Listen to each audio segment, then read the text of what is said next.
नमस्कार दोस्तों, मैं कृष्णमूर्ति आप सभी का स्वागत करता हूं लर्निंग मेरे यूट्यूब चैनल में। दोस्तों, एक बहुत ही अच्छा केस स्टडी है सेबी का, जो फिलहाल में सेबी ने ऑर्डर इशू किया हुआ है। सर, क्या इंश्योरेंस एजेंट जो है या फिर जो एलआईसी एजेंट है, जिनके पास एलआईसी एजेंट का कोड है, या इंश्योरेंस एजेंट का, लाइफ इंश्योरेंस एजेंट का जो है कोड है, या फिर मान लो जिनके पास जनरल इंश्योरेंस का जो है कोड है, क्या वो सिक्योरिटीज मार्केट में, क्या वो स्टॉक मार्केट में स्टॉक एडवाइस कर सकते हैं और कस्टमर से पैसे ले सकते हैं? क्या सेबी जो है उनके ऊपर कोई एक्शन नहीं लेगी? यही बताने वाला हूं कि life insurance agent, LIC agent, insurance agent, general insurance agent जो है आपको स्टॉक मार्केट में एडवाइस कर सकता है या नहीं कर सकता, पैसे चार्ज कर सकता है या नहीं कर सकता, सेबी उस पर एक्शन ले सकती है या नहीं ले सकती। यहाँ पे देख लो, सेबी पोर्टल पे जो है किसी ने स्मार्ट गेन एडवाइजरी सर्विसेज के ऊपर जो है कंप्लेन किया हुआ था। इसका पूरा स्टोरी क्या है बताने वाला हूँ। यहाँ पे देखो, ये आपको अनरजिस्टर्ड इन्वेस्टमेंट एडवाइजरी सर्विसेज चला रहे थे। मैं जो है वैसे ही बोलता हूँ, अगर आपको इस फील्ड में काम करना है, एडवाइस करना है और लंबे समय तक काम करना है,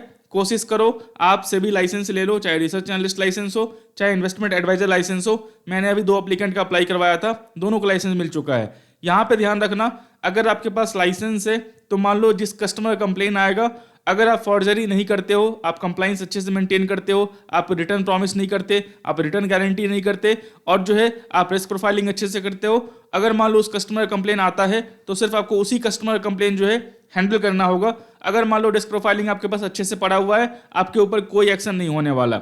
अनरजिस्टर्ड इन्वेस्टमेंट एडवाइजरी में क्या है, इतना आपने पैसा लिया है, चाहे वो 1 साल हो, 2 साल हो, 3 साल हो, जब भी आपका कंप्लेन जाएगा और जितना भी पैसा आपने लिया है, सारे पैसे आपको लौटाने पड़ेंगे। ये चीज ध्यान रख लेना। और जो है अनरजिस्टर्ड इन्वेस्टमेंट एडवाइजरी में जो भी आपका कंप्लेन जाएगा, सेबी आपको पहले इन्फॉर्म नहीं करेगी। सेबी पहले जितना डाटा होगा पहले डाटा गैदर कर लेगी कि आपको बचने का कोई चांस ना हो, उसके बाद जो है आपको नोटिस भेजने वाली है। रजिस्टर्ड रहोगे तो जैसे ही कंप्लेन जाएगा, सेबी आपको कंप्लेन फॉरवर्ड कर देगी। अगर मान लो फॉर्जरी कंप्लेन नहीं है तो, अगर आपने रिटर्न प्रॉमिस नहीं किया है तो आपको जो कंप्लेन फॉरवर्ड कर देगी और 30 डेज के अंदर बोलेगी कि इस कंप्लेन का रिजोल्यूशन दो। अगर आपके पास डॉक्यूमेंट पूरे हैं तो कोई एक्शन आपके पास नहीं होने वाला है। यहाँ पे जो है सेबी ने जो है इनको नोटिस भेजा हुआ था। SCN का मतलब होता है सो कॉज नोटिस। देखो, बहुत से लोग क्या करते हैं, सेबी का नोटिस आने से जो है वो फोन बंद कर लेते हैं, एड्रेस चेंज कर लेते हैं, रिप्लाई नहीं करते हैं। इसका मतलब ये मत समझना कि आप बच जाओगे। ध्यान रखना, आपके पास जो भी नोटिस आता है, आपने गलती की है, एक्सेप्ट करें। आपके वैसे भी आपको पैसे लौटाने पड़ेंगे अगर आप मोबाइल बंद भी कर लेते हो। अगर आपके एड्रेस पे कुछ डॉक्यूमेंट गया, आपने नहीं लिया है, उसको रिटर्न करवा दिया, तो ये मत सोच लेना कि मेरा जो है जितने पैसे मैंने लिए हैं अनरजिस्टर्ड इन्वेस्टमेंट एडवाइजरी से वो माफ हो जाएंगे। आपका पैन कार्ड, आपका बैंक अकाउंट सब जो है सीज हो जाएगा और फिर आपको दिक्कत होगी फ्यूचर में। जो मोहन दास हैं, वो स्मार्ट गेन कंपनी के जो है प्रोपराइटर है, मतलब मालिक है। इन्होंने बोला है, मैंने जो है आर थंगेमनियन से जो है एक कॉन्ट्रैक्ट किया हुआ था 5 साल के लिए। आर थंगेमनियन जो है वो इन्वेस्टमेंट एडवाइस प्रोवाइड करेंगे और मैं कंपनी का जो है देख रेख करूंगा। यहाँ पे देख लो, आर थंगेमनियन जो है यहाँ पे वो लाइफ इंश्योरेंस ऑफ इंडिया जो है LIC का जो है कोड लेके बैठे हुए हैं। ये आपका इनका कोड नंबर हुआ। मतलब सिंपल टर्म में समझो, मेरी कंपनी है, मैं कोई भी एलिजिबिलिटी क्राइटेरिया फुलफिल नहीं कर रहा हूं। मैंने एक इंश्योरेंस एजेंट को जो है हायर किया है कि आप इन्वेस्टमेंट एडवाइस देना, और मैं जो है कस्टमर से जो है पैसे चार्ज करूंगा इन्वेस्टमेंट एडवाइस के। सिंपल टर्म में ये समझ लो। यहाँ पे देख लो, आर थंगेमनियन जो है वो वैलिड लाइसेंस होल्ड कर रहे थे और ये बता रहे हैं कि मतलब ये जो लाइसेंस है आपका LIC का वो वैलिड है, और ये बोल रहे हैं आर थंगेमनियन के पास जो है वैलिड लाइसेंस है और ये exemption category of SEBI of investment adviser registration under regulation 3। SEBI जो है एक रेगुलेटरी बॉडी है, वो आपको माफ नहीं करने वाली, वो चीज ध्यान रख लेना। ये बोल रहे हैं आर थंगेमनियन जो है, जो इंश्योरेंस एजेंट थे, विल रिपोर्ट टू मोहनदास, जिनकी कंपनी है, मेरी कंपनी है, मैंने इंश्योरेंस एजेंट को हायर किया, वो मुझे रिपोर्ट करेगा, मतलब वो जो है स्टॉक एडवाइस देगा। मैं उस एडवाइस को अपने कस्टमर तक पहुंचाऊंगा, कस्टमर से पैसे लूंगा और उस पैसे में से कुछ पोर्शन जो है मैं इंश्योरेंस एजेंट को देने वाला हूं इन्वेस्टमेंट एडवाइस के ऊपर। ये बोल रहे हैं यहाँ पे देख लो, चीजें समझ में आ जाएंगी कि इंश्योरेंस एजेंट जो है इन्वेस्टमेंट एडवाइस दे सकता है या पैसे चार्ज कर सकता है, नहीं कर सकता। यहाँ पे देखो, आर थंगेमनियन के पास जो है एक नोटिस गया था सेबी की तरफ से कि आप बताएं कि आप जो है जिस कंपनी में काम कर रहे थे स्मार्ट गेन में, क्या क्या आपका काम था। तो इन्होंने रिप्लाई किया है, जो इंश्योरेंस एजेंट है उन्होंने रिप्लाई किया है, बेस्ड ऑन द एग्रीमेंट, जो एग्रीमेंट हुआ है एंटर्ड बिटवीन मोहनदास, जिनकी कंपनी थी, I had provided a few basic recommendations related to stock market. ये बोल रहे हैं मैंने पूरे रिकमेंडेशन प्रोवाइड नहीं किए, मैंने बहुत थोड़े स्टॉक रिकमेंडेशन प्रोवाइड किए हैं। However I have not received any salary और बेनिफिट फ्रॉम मोहनदास, मतलब जिनकी कंपनी है, यहाँ पे ये बेनिफिट ले गए। अगर मान लो पैसे ट्रांसफर हुए होते, जिनकी कंपनी थी, अगर उन्होंने पैसे ट्रांसफर किया होता इंश्योरेंस एजेंट को, तो दिक्कत हो सकती थी। सेबी जो है और फर्दर इन्वेस्टिगेशन कर सकती थी। लेकिन ये बोल रहे हैं कि मैंने कोई ना सैलरी ली है स्टॉक एडवाइस देने का, ना मैंने कोई जो है आपका यहाँ पे जो है बेनिफिट लिया है। I do not engage in any activities in smart gain. जब से सेबी कंप्लेन हुआ उसके बाद जो है मैं जो है कोई भी एक्टिविटीज में एंगेज नहीं हूं, इन्होंने बोल के सेबी को जो है रिप्लाई कर दिया। मैं फिर से बता रहा हूं, जो भी आपको नोटिस आता है उस नोटिस का रिप्लाई करते रहे। आपको फोन स्विच ऑफ कर लेने से, फोन नंबर चेंज कर लेने से, ईमेल आईडी चेंज कर लेने से, आपके एड्रेस पे कोई रिप्लाई गया उसको रिप्लाई नहीं करने से आप बच नहीं जाओगे, ये चीज ध्यान रख लेना। यहाँ पे देख लो जो इंश्योरेंस एजेंट हैं उन्होंने रिप्लाई किया और ये छूट जाएंगे। कैसे छूटेंगे दिखाता हूं मैं आपको। ये जो आपका SCN है, सो कॉज नोटिस है, इसका आपको रिप्लाई करना ही करना है। चीजें समझ में नहीं आती हैं तो जो प्रोफेशनल है इस फील्ड के उनका आप हेल्प ले सकते हैं। यहाँ पे देखो जो आर थंगमेनियन थे, जो इंश्योरेंस एजेंट थे, उन्होंने अपना रिप्लाई सबमिट किया। सेबी जो है उनको रिप्लाई करती है। क्या रिप्लाई करती है? SEBI had informed him that जो स्मार्ट गेन है जिसके ऊपर कंप्लेन हुआ है was engaged in unregistered investment advisory, मतलब उनके पास लाइसेंस नहीं था इन्वेस्टमेंट एडवाइस देने का, थ्रू इस website where is he was employed as consultant. उस कंपनी में जहां ये कंसल्टेंट थे वो जो है आपका अनरजिस्टर्ड इन्वेस्टमेंट एडवाइजरी कंपनी है।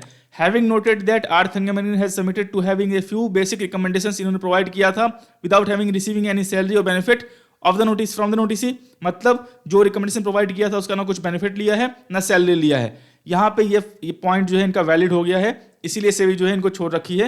यहाँ पे देखो सेबी का जो है लास्ट वर्डिंग क्या है। यहाँ पे देखो SEBI proceeded to caution him to be careful in the future and avoid recurrence of such instances. SEBI बोल रही है आप फ्यूचर में जो है कॉशस रहें और ये गलती जो है दोबारा ना करें। फेलिंग विच इन्फोर्समेंट एक्शंस में be initiated against him by SEBI. बोल रहे हैं अगर आपको ये गलती दोबारा करते हुए पाए गए सेबी, तो सेबी जो है आप पे एक्शन ले सकती है। मतलब सिंपल टर्म में समझो, जो इंश्योरेंस एजेंट है, जो LIC एजेंट है, वो इन्वेस्टमेंट एडवाइस देके पैसे नहीं ले सकते। ये सिर्फ रिसर्च एनालिस्ट का काम है और इन्वेस्टमेंट एडवाइजर का काम है जो कि सेबी से रजिस्टर्ड है। आपके पास कोई सर्टिफिकेट है उससे मतलब नहीं है। अगर आप सेबी से रजिस्टर्ड हो तभी आप जो इन्वेस्टमेंट एडवाइस दे सकते हो और पैसे चार्ज कर सकते हो, ध्यान रखना। यहाँ पे देखो जिनके ऊपर कंप्लेन हुआ है वो क्या बोल रहे हैं, we receive a letter regarding personal hearing. Personal hearing के लिए जो है सेबी ने बोला हुआ था अगर कुछ ऐसा बोले तो आप हियरिंग में प्रेजेंट हो जाओ, जो भी चीजें हैं आप भागो मत उससे। सेबी पर्सनल हियरिंग का मतलब क्या होता है, आपको वीडियो कॉल के थ्रू जो है आपको प्रेजेंट होना पड़ेगा। वहां सेबी के लॉयर होंगे, आप होगे और एक कोर्ट की तरह होगा आपका, लेकिन आपको वीडियो कॉल, आपको फिजिकली प्रेजेंट नहीं होना है, वीडियो कॉल के थ्रू प्रेजेंट होना है। ये बोल रहे हैं जिनके ऊपर कंप्लेन हुआ है स्मार्ट गेन के ऊपर, we close our website 10 months ago. जैसे ही सेबी का नोटिस मिला था इन्होंने अपना वेबसाइट क्लोज कर दिया है। ये बोल रहे हैं वी अप्लाइज, मैं जो है बहुत बार माफी मांग चुका हूं।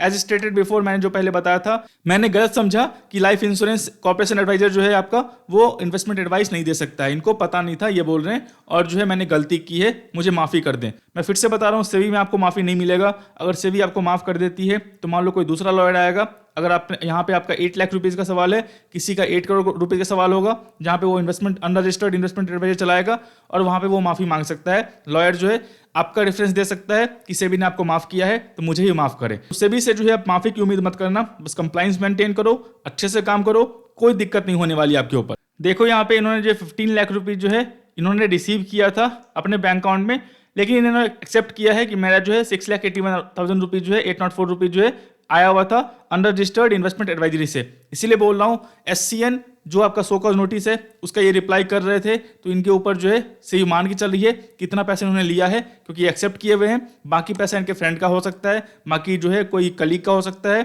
कोई फैमिली मेंबर का हो सकता है, तो इनको आपको इतना पैसा लौटाना पड़ेगा 6,81,804 रुपीज 3 मंथ्स के अंदर। यहाँ पे देख लो सेबी का जो है ऑर्डर है, यहाँ पे जो भी आपको ऑर्डर है 3 मंथ्स के अंदर जो भी पैसे हैं वो आप जो है वापस कर दो। यहाँ पे देख लो जो आपका मेन क्वेरी था कि इंश्योरेंस एजेंट एडवाइस दे सकते हैं नहीं दे सकते, यहाँ पे देखो सेबी क्या बोल रही है further. SEBI stated that the exemption granted was for an insurance agent who offered investment advice solely on insurance products and such exemption did not extend to the noticee Smart Gain, या फिर मान लो कोई भी हो who offering investments advice related to securities market. तो इसका मतलब क्या हुआ, जो यहाँ पे लिखा गया है इसका मतलब क्या है? इसका मतलब ये नहीं है कि जो इंश्योरेंस एजेंट है जिनके पास रजिस्ट्रेशन नंबर है वो इन्वेस्टमेंट एडवाइस दे सकते हैं सिक्योरिटीज मार्केट में। अगर मान लो आपका इंश्योरेंस प्रोडक्ट है और वो सिक्योरिटीज मार्केट में इन्वेस्ट करता है, एग्जांपल बोलता हूँ आपका प्रोडक्ट यूलिप है और यूलिप जो है स्टॉक्स में इन्वेस्ट करता है मेनली, तो आप जो है उस प्रोडक्ट के बारे में गाइड कर सकते हो अपने कस्टमर्स को। यहाँ पे सोलली ऑन, यहाँ पे देखो who offered investment advice solely on insurance product, तो आपको यूलिप के बारे में बोलना है। आपको ये नहीं बोलना कि एचडीएफसी बाई कर लो, सेल कर लो, स्टॉप लॉस यहाँ पे है, आप कॉपर बाई कर लो, गोल्ड बाई कर लो। आप ये इसके लिए ऑथराइज नहीं हो। इसके लिए ऑथराइज सिर्फ रिसर्च एनालिस्ट एडवाइजर है और आपका इन्वेस्टमेंट एडवाइजर है, जो कि आपको सेबी रजिस्टर्ड लेने के बाद एडवाइस कर सकता है। सिंपल। तो चीज़ें गलत मत समझना, ऑलरेडी लिखी हुई है, लॉ पूरी है, बस आपको इंटरप्रेट करना पड़ेगा। मैं फिर से बता रहा हूँ, फंसोगे तो सेबी से कोई मर्सी की उम्मीद मत रखना कि सेबी आपको माफ़ कर देगी। कितना भी रोगे, जो पेनल्टी है आपका वो देना पड़ेगा। अनरजिस्टर्ड हो, अगर आपने 80-90 1 करोड़ रुपीज़ आपने कमाए हैं, उस पर आपने कॉस्टिंग खर्च कर दिया, कॉस्टिंग 50-60% कॉस्टिंग होता है, टैक्स मिला के बचा आपके पास 40 लाख रुपीज़, 40 लाख रुपीज़ में आपने कुछ खर्च कर दिया। अगर आप अनरजिस्टर्ड हो, कंप्लेन गया, तो पूरे के पूरे 1 करोड़ रुपीज़ जो है आपको वापस करने पड़ेंगे। कैसे करोगे आप देख लेना। तो प्रॉपर तरीके से काम करो, कोई दिक्कत नहीं होने वाली है। समझ गए? तो यहाँ पे जो इंश्योरेंस एजेंट हैं वो सिर्फ अपने इंश्योरेंस प्रोडक्ट पे एडवाइस दे सकते हैं। स्टॉक मार्केट में क्या हो रहा है, क्या नहीं हो रहा है, उसका वो पैसा चार्ज नहीं कर सकते और स्टॉक एडवाइस नहीं दे सकते। यहाँ पे क्लियरली मेंशन्ड है, आप समझ गए होंगे। दोस्तों मैं आशा करता हूँ वीडियो को अच्छा लगा, वीडियो अच्छा लगा लाइक करें, सब्सक्राइब करें, शेयर करें। तब तक के लिए दोस्तों धन्यवाद।